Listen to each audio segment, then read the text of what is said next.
So the third piece here is rejection equals redirection. And when a door closes, it's most likely because you've outgrown the room.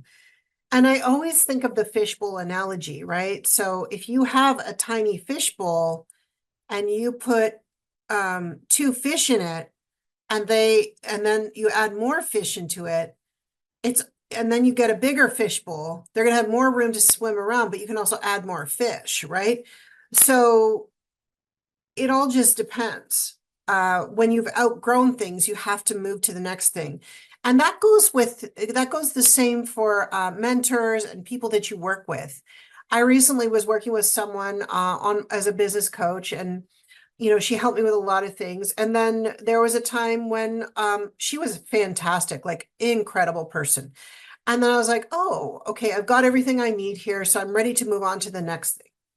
And so it's not necessarily that you've outgrown them, but maybe you're ready for something else that's going to drive you further.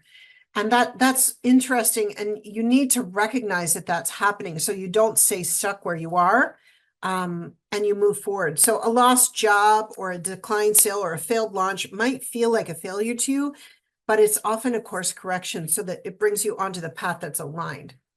So what you can ask is, what is this making space for here? What else could be available now that this didn't go through? Many successful people credit a major setback as the moment that changed everything. So when something like this happens to me, what I do is like, okay, this just happened.